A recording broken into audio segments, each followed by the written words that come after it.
Hello and welcome to another episode of the CUFI Weekly. I want to take your minds back almost a year to October 2023.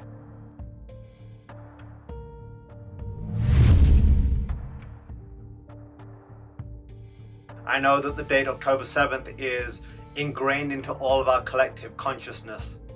The horrors inflicted by Hamas on the people of Israel on that date will not be forgotten anytime soon.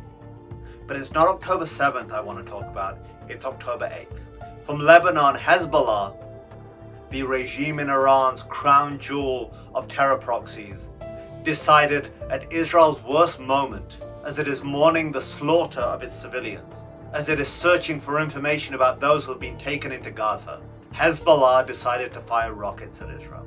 Barrage after barrage of rockets fired at Israel's civilian communities in the north.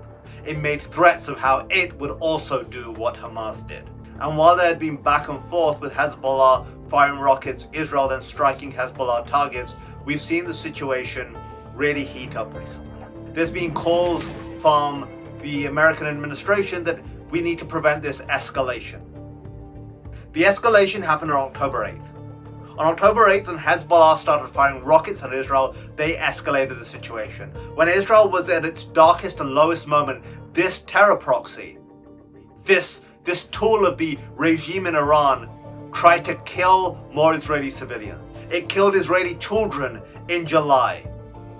Yet, Israel is being blamed for an escalation. This is an organization which murdered American Marines, murdered Israeli children in July, has killed multiple people, done acres of damage to greenery in Israel through their rocket attacks. Yet we have people cheering for them in the streets of America. Israel responding with force after almost a year of terror is seen as an escalation. Do you see the problem here? Nobody has said to Lebanon, the actual state where Hezbollah reside, and essentially Hezbollah control. But no one has said to Lebanon or the Lebanese authorities, rein in Hezbollah. The Lebanese armed forces who are meant to prevent Hezbollah from being on the border. Nobody has been to them, de-escalate the situation. No, they talk to Israel. And this is one of the fundamental problems we have with the world right now. This infantilizing of Israel's enemies. Be it Hezbollah, be it Hamas, be it Fatah. We almost treat them like children, like, oh no, they don't know any better. Terrorism is fine, it's justified, they don't know any better. But oh Israel, don't respond, that's an escalation. Oh Israel, don't act to defend your citizens, that's an escalation. You want to see what any other country would do with thousands of rockets being fired at them? We've already seen it. When a number of rockets, not thousands, not even hundreds, were fired at Turkey from Iraq, Turkey took action against Kurdish groups, launching into that territory and bombing targets. When a few rockets hit Saudi Arabia from Yemen, from Ansar Allah, the Houthis, Saudi Arabia unleashed a whole war against Yemen.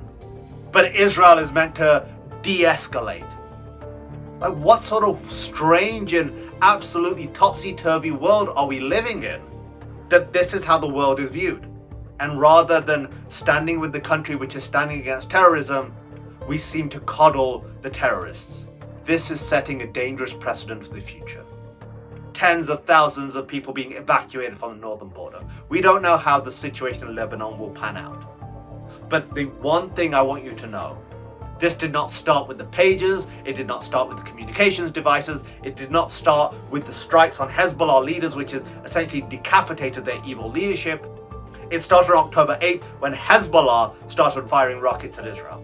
That's when it started, that's when it escalated, and if we don't acknowledge that, we are simply spreading lies like so many in the media. That is why today, tomorrow, next week, when Israel is fighting against terror, we stand shoulder to shoulder with our greatest ally. Because I am a Christian, because I am an American, I stand with Israel. Am Israel Chai. This is Kasim Hafeez for the CUFI Weekly. Until next week, for Zion's sake, do not remain silent. Thanks for checking out this episode. Be sure to like and subscribe so you get a notification every time a new episode hits.